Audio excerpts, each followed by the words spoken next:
राकेश बेदर्दी की प्रस्तुति, मिस्टर छोटेलाल की आवाज 2018 में 14 फरवरी के नाम से जाने जाते हैं। ओ सिंगर आप लोग के बीच में आ रहे हैं दोस्त।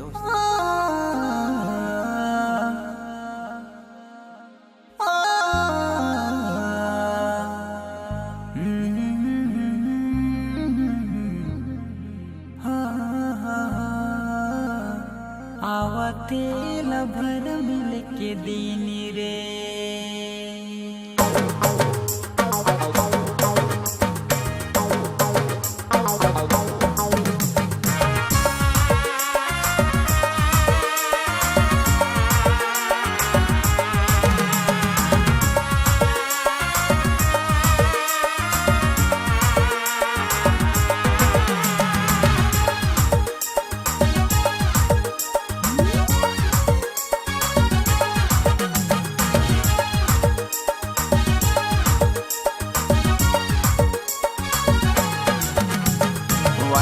में सब छोड़ी फूल बनाए भेजाता है 14 फरवरी ले। व्हाट्सएप में सब छोड़ी फूल बनाए भेजाता है 14 फरवरी ले। हालांकि के मोय करबो एक्सेप्ट रे सोच सोच आहो मजबूर में। हालांकि के मोय करबो एक्सेप्ट रे सोच सोच आहो मजबूर में। व्हाट्सएप में सब छोड़ी फूल बनाए भेजाता 14 फरवरी ले। व्हाट्सएप में सब छोड़ी फूल बनाए भेजाता 14 फरवरी ले। भला के मोय करबो एक्सेप्ट रे सोच सोच आहा मजबूर में। भला के मोय करबो एक्सेप्ट रे सोच सोच आहा परेशान में।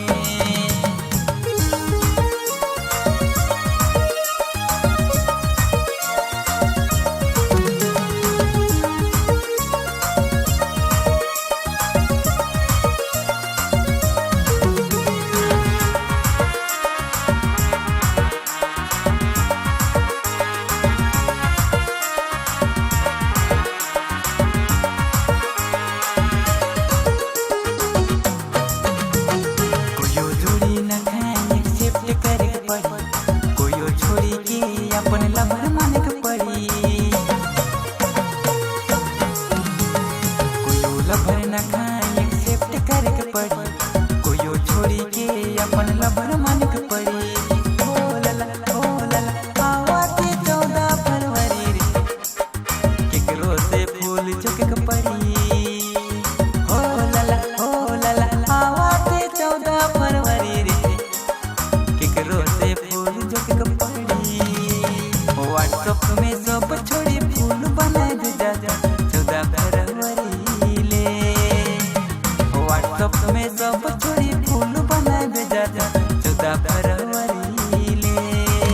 भला के मोय करबो एक्सेप्ट रे सोच सोच आहा मजबूर में। भला के मोय करबो एक्सेप्ट रे सोच सोच आहा परेशान में।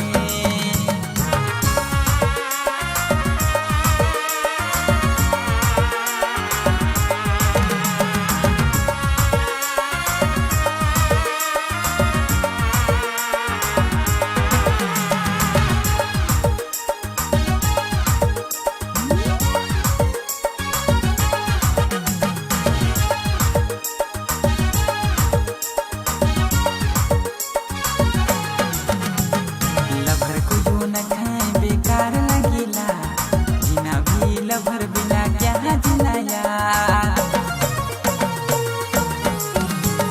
कोयो न खाए लवर बेकार लगेला।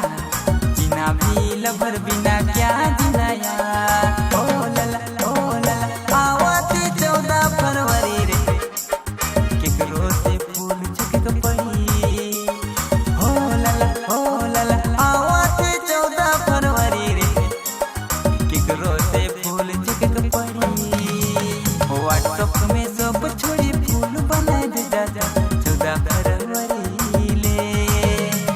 व्हाट्सएप में सब छोड़ी फूल बनाए भेजाता 14 फरवरी ले। भला के मोय करबो एक्सेप्ट रे सोच सोच आहा मजबूर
व्हाट्सएप में सब छोड़ी फूल बनाए भेजा 14 फरवरी ले। व्हाट्सएप में सब छोड़ी फूल बनाए भेजा 14 फरवरी ले। भला के मोय करबो एक्सेप्ट रे सोच सोच आहा मजबूर में। भला के मोय करबो एक्सेप्ट रे सोच सोच आहा परेशान में। व्हाट्सएप में सब छोड़ी फूल बनाए भेजा 14 फरवरी ले। व्हाट्सएप में सब छोड़ी फूल बनाए भेजा 14 फरवरी ले। भला के मोय करबो एक्सेप्ट रे सोच सोच आहा मजबूर में। भला के मोय करबो एक्सेप्ट रे सोच सोच आहा पर